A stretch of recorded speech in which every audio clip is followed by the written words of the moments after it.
Hello, welcome to Technology Trends, a television program about ancient history and new technology. I'm your host, Patrick Bailey. Today we continue our series on symbolism, and we are going to talk about the subversive use of sacred symbolism in the media. And once again we have as our very special guest Michael Tsarion, who speaks on this topic here in the Bay Area and internationally. Mike, once again, welcome to the show. Thank you, Patrick. Nice to be here. Although this is a continuing series, I believe this is segment 5, why don't we summarize for the audience what is this particular topic and how did you get interested in it? Well, I've always, as we spoke on other programs, I've always been interested in symbolism in its context to mystical practice and yoga and mythology and astrotheology. But there is also, in Ireland, where I started getting interested in this, I came across certain scholars who had written about the fact that there is such a thing as subliminal advertising, for instance in billboards and magazines. Many American writers of great esteem and academic qualifications have written on the subject. For instance, Brian Wilson Key, you may have heard of him. He wrote a wonderful book called Subliminal Seduction and Age of Manipulation. Then you have an American back in the 50s called Vance Packard, who wrote extensively on the fact that Madison Avenue media giants and some of the great monopolies are implanting aesthetically conditioning motifs, politically conditioning motifs in their advertisements. And then Gene Kilborn, also an activist from the 60s, who has written extensively on this, and also about the denigration of the female in the media, which I'm sure we should all be familiar with, how both women and the youth and even animals are treated in advertising, commercially, and so on. And that opened a door for me because I didn't first myself realize that there was a connection between the mythologies of the world, and the great high symbolisms, the great arts, and this corporate side. But they started to converge, and it became a big interest. Specifically when I discovered that not only is there such a thing as subliminal persuasion, but that many of the devices and the machinery of subliminal persuasion is very occult. I studied the occult my whole life, and suddenly, almost with kind of a shock in a way, to discover that there is occult symbolism, and the word occult meaning hidden, of course, that's all the word really means, but coming out even out of the magical societies. So I actually discovered when I was about 15 that actually sacred symbolism that once, before the industrial age, going back in time, symbolism that was designed and meant to uplift our soul, uplift our spirit, is actually now being used for quite the reverse. And that a sacred symbolism, like a star, for instance, will be put onto a product. Then we are having this emotional and symbiotic and even spiritual response to something, but actually it's based on it's an appetite. It's to motivate the appetites, not the spirit. So this is what happens, and I found that this was a pernicious, phenomena in our society, and tried to set about doing something to make people savvy and aware that great power symbols coming out of the ancient matriarchal and Egyptian cultures, for instance, and the Semitic line, what have you, these are now being used in the corporate world to negative effect, and it is having a negative effect on our dreams and on our unconscious. Wow.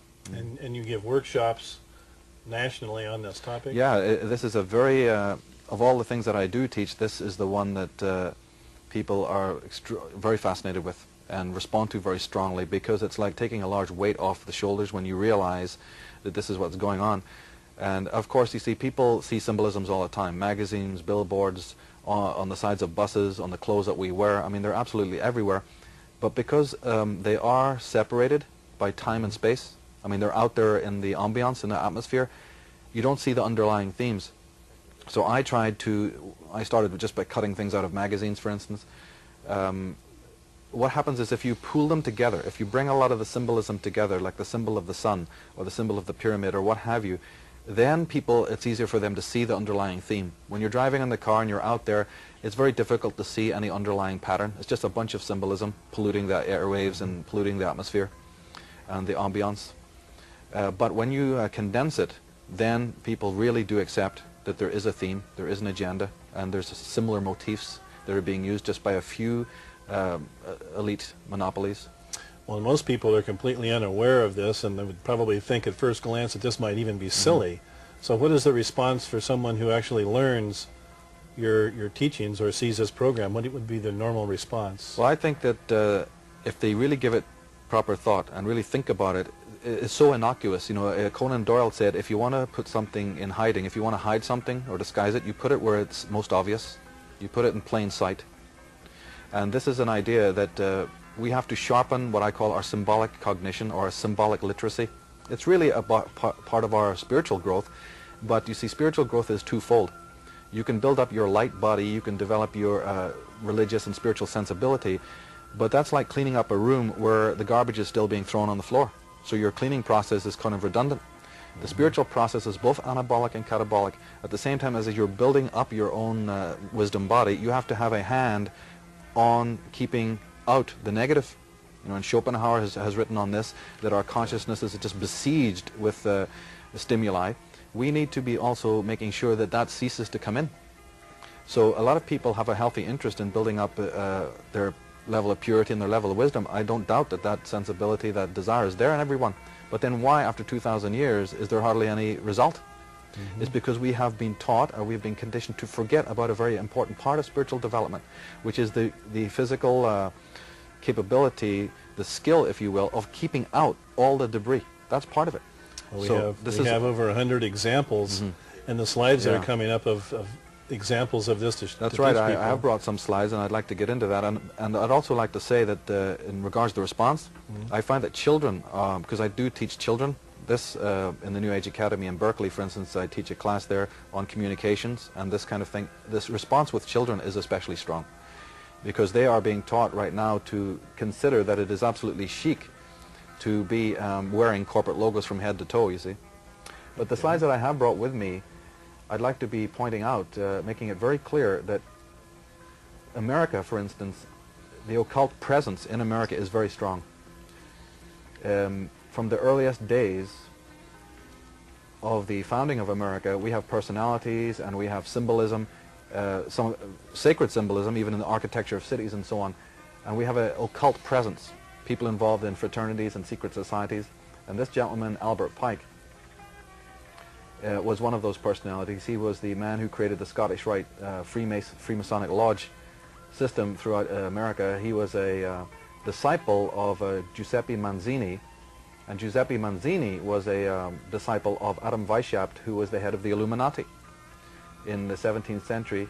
It turns out on May 1st, 1776, we have an order coming out of Bavaria called the Illuminati, and it's interesting that America's birthday is July 4th, 1776. So two very important events take place in 1776. One is the forming of a super secret society in the world, run by Adam Weishaupt, and then we have the founding of America. So there is a connection, and there has been a very strong occult presence in Europe, but of course also in America. And people may not actually realize just how close to home that presence is. For instance, Martin Luther, who we do recognize as being the founder of Lutheranism and eventually the Protestant faith, on the original manuscripts that Martin Luther wrote in, which you can still visit in, I think, Wittenberg or Worms in Germany and so on, you will see on the front cover of the manuals that Martin Luther used the symbol of the Rose Cross, which is an occult symbol relating to the Rosicrucian fraternity. And coming specifically to America and its connection to symbolism and Freemasonry, this Freemasonic presence is the presence that brought many symbols out of the past. So the column, when we see buildings, these beautiful Renaissance style white buildings in civic centers, the idea of the column and even the obelisk represented actually the polar axis of the Earth. So things that we see every day represented something of an occult property to do with astronomy and astrology. The column being the symbol of the polar axis of the planet Earth. And the column was actually the symbol, the phallic symbol of the ancient god of the Earth. And that is why it is often, you will see the obelisk in proximity with a round lake or a round pool of water representing the female, you see. And here is a picture, a photograph of your Congress, and in the background, if I could draw your attention, the whole room is actually designed based on occult geometry, but specifically in the back on either side of the American flag are two symbols. It's not too clear there, but what they are, and you also find this on the dime, is what we call a fasces. It's a bundle of rods with an axe in the center. And this is where we get the word fascist from, in fact. The word fascist comes from the word fasces, which is a Roman symbol coming out of the ancient past. So those are two profoundly occult symbols. And the very fact that there are 3 tiers there, that the representative is sitting 3 tiers high, has a lot to do with Freemasonry and the first 3 degrees of Freemasonry. That's right. And why I'm bothering to explain this is because this is the background of the symbolism, so that later when we find out how it permeates into the corporate world, we have to understand who would put it there. That symbolism is very much at the heart of things that are very close to us today, which is government, business, education, and advertising. And one of the most important of Freemasonic symbols is what we call the checkered floor, or the floor of the house. And you'll often hear that euphemism said by politicians when they say, would the speaker come to the floor of the house? That term is Masonic and has to do with the checkerboard. Here we see the same image on an apron, which Freemasons wear. And there you have the eye and the symbol of the sun. We're going to get to the symbol of the sun. So important occult symbols flourishing. And here's, again, like you asked if people have resistance to this.